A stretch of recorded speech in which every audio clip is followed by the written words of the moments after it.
trên giấy trắng mực đen của hôn thư này. Anh còn nhớ không? Cảnh quay vất vả nhất là cảnh tôi và Hán Lương. Đó là khi tôi biết Kỳ Phương đã kết hôn với người khác, rồi tôi được tiễn đi. Sau đó, tôi trở về và ném hôn thư vào người anh ấy, rồi khóc. Anh ấy bảo tôi hãy đợi anh một thời gian. Anh nhớ không, cảnh quay đó thật mệt mỏi. Chỉ một cảnh mà quay cả ngày. Có một cảnh tôi với Hán Lương, khi tôi ném hôn thư vào người anh. Chúng tôi quay suốt cả ngày, trong trạng thái căng thẳng cực độ. Sau đó tôi nói với anh ấy, Bùi Linh, anh sắp làm cha rồi. Cảnh quay đó đã tốn cả một ngày. Khi khóc, trong đầu tôi nghĩ, tôi yêu người đàn ông này, nhưng anh ấy đã lén lút với người khác. Tôi thật sự nhập vai, thực sự có cảm giác đó. Nếu không nghĩ vậy, tôi nghĩ cảm giác sẽ không thật. Tối nay, em phải thông cảm cho anh. Việc này là lỗi của anh với em. Nhưng anh yêu em. Chỉ là lúc này, anh buộc phải lo cho toàn cục. Anh gửi em đến Pháp, cũng là không muốn em đau lòng. Phận thiếp âm thầm, quyền lợi tước đoạt. Anh còn nhớ điều này không? Dù tôi có ném hôn thư vào người anh ấy, dù cô có. Đúng vậy. Anh ấy cũng cố gắng hôn tôi. Tôi bảo, Bê Lâm, anh sắp làm cha rồi.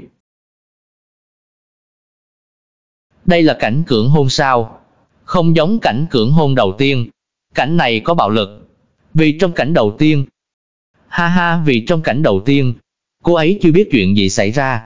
Còn ở đây, cô ấy biết tôi muốn cưỡng hôn cô ấy, và cô ấy chống cự, từ chối tôi, rồi dùng bạo lực cưỡng hôn. Thật đúng là một bá chủ. Tiểu Nhiễm cũng rất giằng xé trong lòng. Yêu càng sâu thì càng hận. Thực ra tôi có thể thấy đôi khi anh ấy muốn dùng cách này để giữ lấy người phụ nữ này. Dù lòng thật sự căm hận người đàn ông này, cảm thấy tôi đã có con rồi, nhưng vẫn phải chờ anh ấy, làm kẻ thấp hèn. Rồi anh lại để tôi chờ đợi, để làm kẻ thấp hèn bên cạnh anh. Tôi có tự trọng của mình, đúng không? Vì thế, thực ra cô không hề muốn chấp nhận điều này, không muốn làm vậy. Nhưng đồng thời, cô vẫn còn yêu, vẫn còn lưu luyến người đàn ông này. Chính vì vậy mà càng yêu sâu đậm, càng đau lòng, càng... Và chúng tôi duy trì cảm xúc mãnh liệt đó. Đạo diễn bảo dừng. Cả hai chúng tôi đều cảm thấy mệt mỏi. Rồi lại quay lên đỉnh cao cảm xúc. Cảm xúc cứ mãi được điều chỉnh. Bởi vì cảnh đó Hán Lương đã khóc. Tôi bảo anh ấy, anh sắp làm cha rồi. Khi quay cảnh đó, Hán Lương đã ngồi xuống và tháo giày ra. Dù trời rất lạnh, anh ấy đứng chân trần trên nền đất. Vì cảnh quay đó là cảnh tôi quỳ. Anh ấy đứng bên cạnh. Tôi nghe thấy hơi thở của anh ấy. Anh ngồi xuống và đứng dậy khi cảm thấy chưa đủ cảm xúc. Anh ấy ngồi xuống 3 đến 4 lần, rất mệt, vì trời rất lạnh. Sau khi quay xong, tôi nói, anh mang giày vào đi, vì sàn nhà rất lạnh. Nếu tôi không là vợ chính thức của anh, tôi sẽ không giữ đứa trẻ này. Nếu cô dám từ... Hiện tại, bộ phim truyền hình Không Kịp Nói Yêu Em đang được quay nóng hổi tại Hoành Điếm với sự tham gia của Chung Hán Lương, Lý Tiểu Nhiễm và Đàm Khải, cùng nhau thể hiện một đoạn tình cảm phức tạp trong bối cảnh loạn lạc của thời kỳ đầu dân quốc. Vào ngày phóng viên chúng tôi đến thăm phim trường, đúng lúc diễn ra một cảnh quay giữa Lý Tiểu Nhiễm và Đàm Khải, khi hai người vì ân oán mà đối đầu nhau. Cảnh quay hôm đó là Đàm Khải đóng vai Hứa Kiến Chương, người trả thù Lý Tiểu Nhiễm trong vai Doãn Tĩnh Uyên bằng những lời lẽ sỉ nhục. Thái độ kiên cường của Doãn Tĩnh Uyên khiến hắn càng tức giận. Ngươi nói thật cho ta biết, thấy được Hứa Kiến Chương có cuộc sống vinh quang ngày hôm nay, có phải ngươi cảm thấy hơi áy náy không?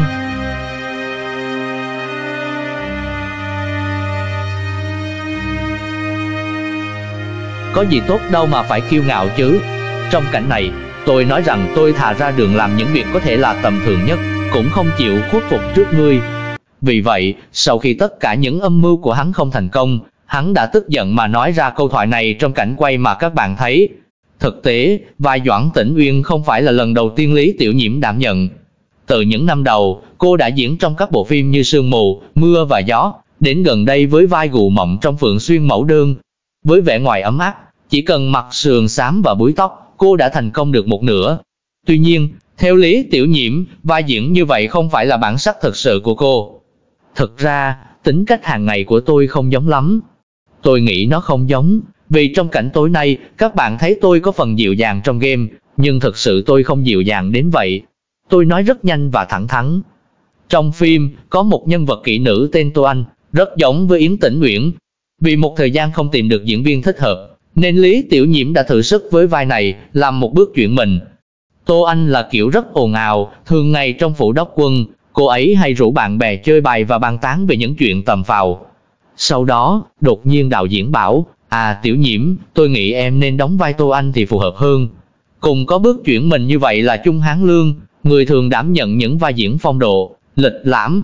Trong lần này, anh đóng vai một đốc quân đầy uy quyền. Điều khó khăn nhất với anh là những cảnh thể hiện sự tức giận. Đôi khi anh ấy cảm thấy tôi không đủ dữ dằn, nên cứ nhắc mãi. Đôi khi không thể làm ngay được hiệu ứng mà anh ấy muốn. Rốt cuộc thì, phải giữ đến mức nào cơ chứ? Dù vậy, anh vẫn nói đừng lừa dối quá sâu. Hôm nay tôi đã làm rõ điều này, tôi không muốn trở thành bà cô hay anh cả gì cả. Đôi khi, sự tức giận mạnh mẽ nhất là ngay cả việc chửi mắng cũng không cần phải làm, chỉ cần đứng đó là đã khiến mọi người cảm thấy rất đáng sợ. Đám cưới lẽ ra là một chuyện vui vẻ, nhưng trên phim trường không kịp nói yêu em, Chung Hán Lương vào vai chú rể lại gặp phải nhiều điều khó khăn. Thực tế thì chuyện gì đang diễn ra vậy?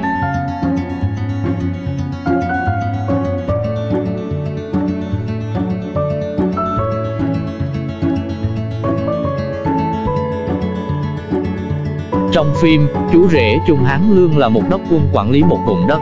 Vì vậy hôn lễ của anh đương nhiên phải ồn ào, hoành tráng. Ngay cả trang phục cũng không ngoại lệ. Khi chọn trang phục, họ đã tham khảo hình ảnh của Tôn Trung Sơn, đặc biệt là trang phục trong các lễ hội, vì đó là kiểu trang phục thường mặc khi kết hôn hay chụp hình với người giàu có. Cũng tốt, nhưng mà hơi nặng, chiếc mũ này chắc chắn sẽ để lại dấu ấn rất rõ ràng khi tôi tháo ra, vì chiếc mũ rất nặng và cứng. Không chỉ trang phục không thoải mái, mà ngồi trên chiếc xe cưới được trang trí mới, cũng khiến Chung Hán Lương thường xuyên phải che mũi, vì mùi xăng rất nồng và có nhiều bụi. Nhiều người nói kết hôn là điều hạnh phúc và vui vẻ, nhưng có vẻ như Chung Hán Lương không cảm thấy thoải mái khi quay cảnh cưới này.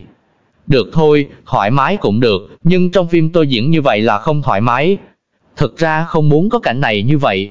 Thực tế, trong phim, Chung Hán Lương vì bị người xấu hãm hại, nên phải từ bỏ người phụ nữ mình yêu để tổ chức đám cưới này. Cảnh cưới trong phim phức tạp như vậy, vậy còn trong đời thực, Chung Hán Lương dự định tổ chức đám cưới của mình như thế nào? Có lẽ là đơn giản thôi, không cần phải làm phức tạp. Nhiều người đều bận rộn mà, biết không? Thật xin lỗi, chỉ để khi tất cả các nghi lễ hoàn tất thì mời mọi người đến ăn một bữa ngon, tôi thích như vậy hơn. Hiện tại, bộ phim truyền hình Không Kịp Nói Yêu Em đang được quay gấp rút tại Hoành Điếm. Lý Tiểu Nhiễm và Chung Hán Lương vào vai một cặp đôi trải qua nhiều gian nan. Vào ngày phóng viên chúng tôi đến thăm phim trường, đúng lúc diễn ra cảnh quay khi Lý Tiểu Nhiễm cứu Chung Hán Lương, bảo vệ anh khỏi bị thương. Chuyện này, tôi đã đánh mất em. Lẽ ra đây phải là một cảnh cứu người đầy bi thương, nhưng khi quay, các diễn viên lại liên tục tạo ra những tình huống hài hước. Một cảnh mà Lý Tiểu Nhiễm được Chung Hán Lương bế lên, nhưng Chung Hán Lương đã rất vất vả mà vẫn không thành công. 32, bắt đầu.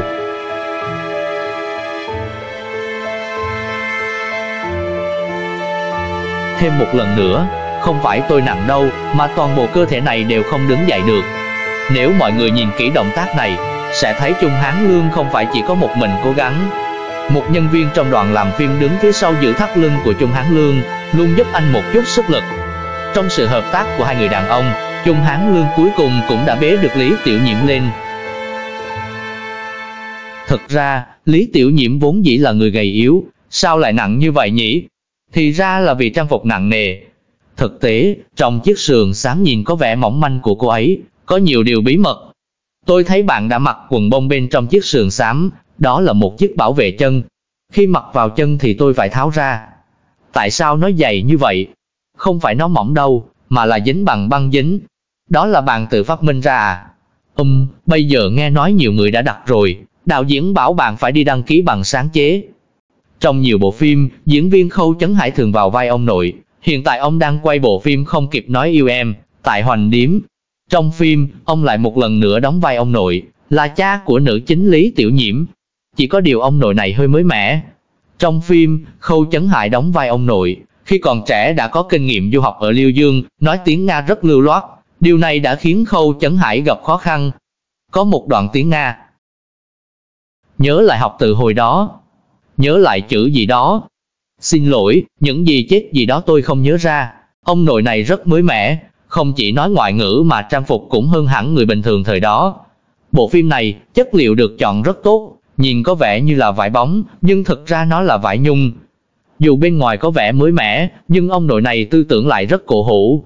Trong cảnh quay đang thực hiện, ông đã buộc phải ngăn cản con gái do Lý Tiểu Nhiễm, đóng kết hôn với Trung Hán Lương trong vai một quân Việt.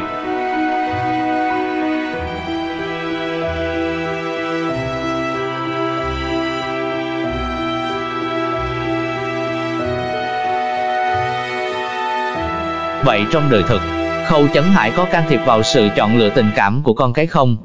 Không can thiệp, nhưng tôi sẽ cho chúng một số quan điểm. Nói rằng anh ấy